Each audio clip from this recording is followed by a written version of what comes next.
Hey everybody, how's it going? It's Jeff, Glowing Double O Cabbage here, back for another video. I have been making videos, but they've been very few and far between. I hope to change that now that the um, the the weather is changing to be a little bit more cool, and I'll be inside a little bit more, and hopefully I'll have a little bit more time. It's nice to be back, and it's nice that I haven't really lost many subscribers after this long drought. But I'm here to show 10 records that I've picked up since probably the last time you saw my ugly mug. Um, my wife and I are heading to New York City this week, actually, this Friday, and we're going to be hooking up with Scott Mays. I'm sure a lot of you know Scott, but it's going to be great, and I'm looking forward to doing. I'm just going to go to one record shop. I can't drag Amy around all these record shops on vacation, so. I've only been to New York one other time, but it was only for 2 hours on the bus. I took the bus from Bangor, Maine to Seattle, Washington. I did that twice, actually, so it's pretty crazy. So anyways, the first record that I'm going to show right now is going to be Can with Soon Over Babaluma on Spoon Records, based out of the UK. For those who don't know about that's really shiny, huh? Anyways, I hope the lighting is okay. I'm trying to get back into, there we go, it's a little better. But Can is a German krautrock group. This is one of their latter albums from 19-something. I can't even recall now. But really underrated, I think. I mean, a lot of people go on about Tagomago and Future Days. To me, this is just as good. I love this album so much. Soon Over Babaluma. Can is Ermin Schmidt, Jackie Libzit, and Michael Caroli and Holger Zuke. Probably butchered those names, but really beautiful reissue with like some info on it, and it's beautiful. Great album. Got this at a great price too through Second Spin Records. Okay, the next group we're gonna go into a little bit of jazz now. I'm gonna try and make this at less than 20 minutes, so we'll see if I can do it. This is an album that I have been wanting forever, like really. And to find an original is not only pricey, but very, very rare. And anyways, it's Mingus's The Black Saint and the Sinner Lady. You know, it's funny because somehow I managed to not listen to this digitally or on CD or anything until I bought it. I just bought this because I knew it was like so lauded, and I love Mingus. And it was like opening you know, a present when you're like 8 years old on Christmas morning when I listened to this for the first time, because it literally blew my mind. Like, this is such an amazing recording of Mingus's. It's not even funny.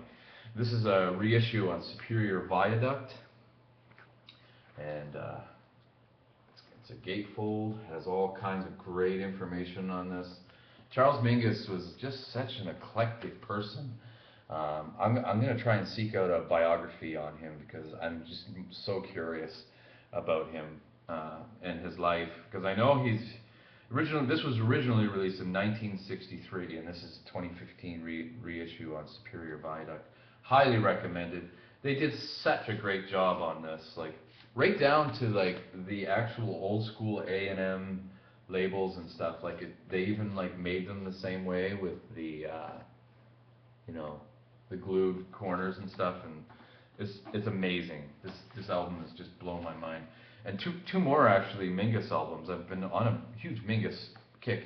It's funny because I was chatting with somebody a while back, and I was saying it's so easy to go on Coltrane kicks and Miles Davis kicks, you know, but I don't think I've ever really been on a Mingus trip, and this is really something else. This album is just incredible, actually. Two side-long tracks, cumbia and jazz fusion and music for todo modo. This is just, man, I mean, this is really, really accessible Mingus, but just really, really amazing. I don't know what else to say about it. It's fantastic. It was recorded in 1978, and it's on A&M or Atlantic Records. This is an original. I do believe it's an original, but it's in perfect condition. I love this album. I play this at top volume. I got a new amp too since you last talked to me, and it was, or since I last made a video, and it's a Marantz. I love it, man. And I got some new speakers as well, so it's just been like a complete revelation in music. And this, man, this one here blew my mind too, like the Mingus's an original on Columbia. I do believe it's an original anyways. There's the back. It's got the original sleeve as well. Yeah, look at that. Oh my god. 6i, Columbia. I imagine this is probably pretty pricey online. I got this at a fantastic price. Like, I think it was $10 to be honest. I just lucked out. The vinyl gods have smiled upon me here and there, which has been great. And this is okay, we're done with the Mingus now. Now we're going on to some Monk, Thelonious Monk. This is an album I've wanted in any kind of format for the longest time, and I found an absolutely original, again for $10, on Riverside with the sticker and everything. This is Monk's, like, what's it called? It's called Monk's Music, Thelonious Monk Septet.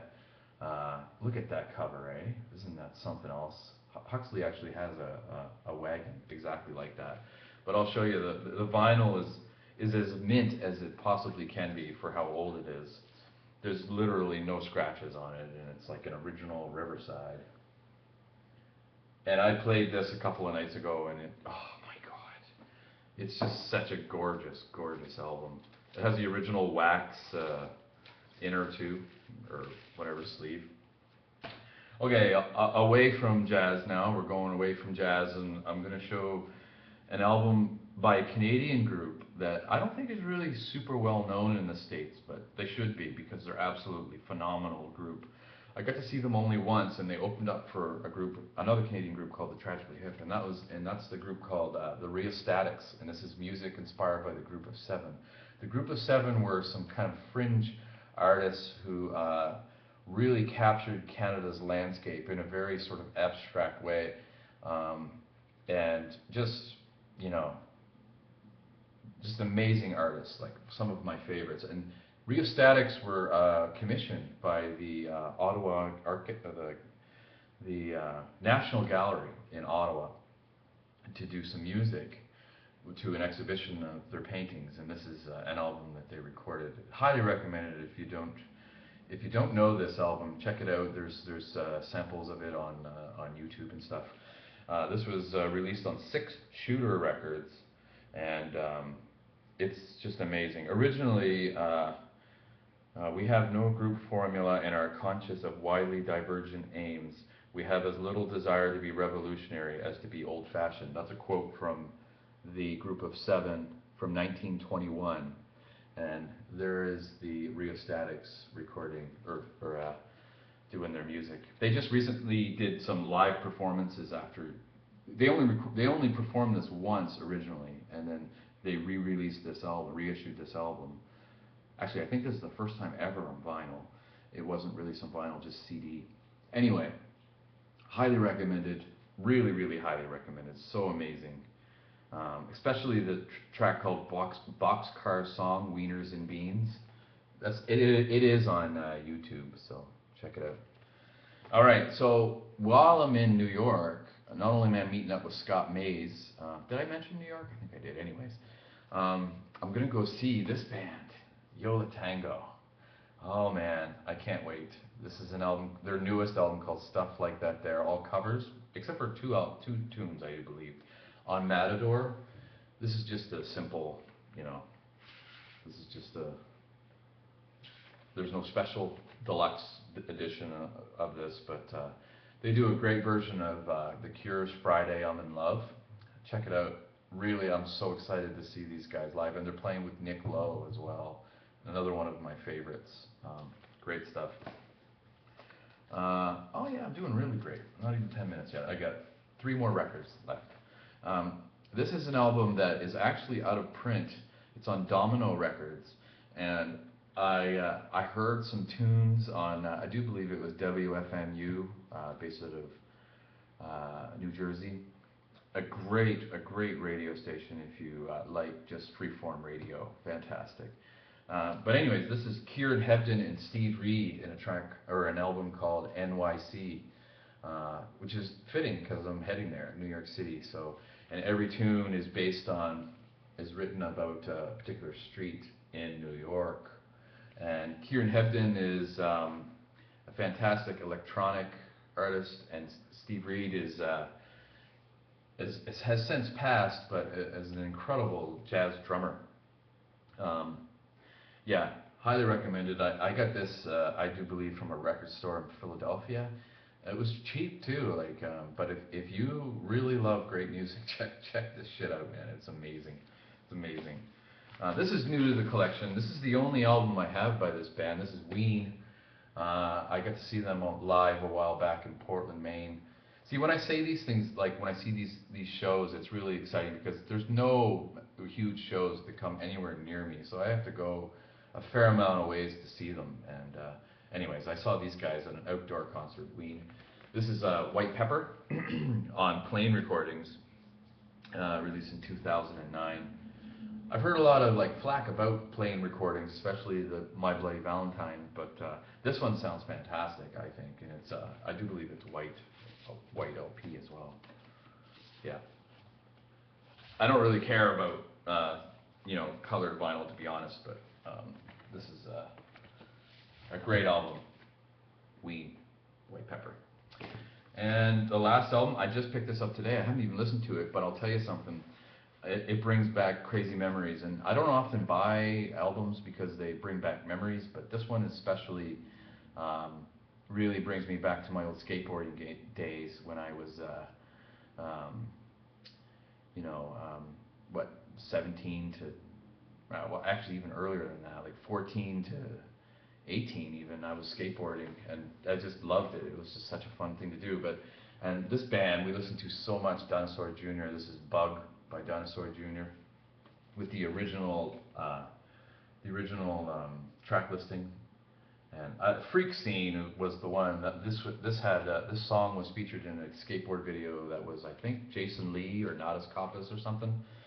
All these old school skateboarders, but anyways, Bug, Dinosaur Jr., fantastic lo-fi kind of alternative indie music. I don't know what you want to call it. But anyways, that's not bad. I made it to 13 minutes, so yeah, like I said, I hope to start making some more videos, and I hope to start communicating with you guys again, and starting to get into the family.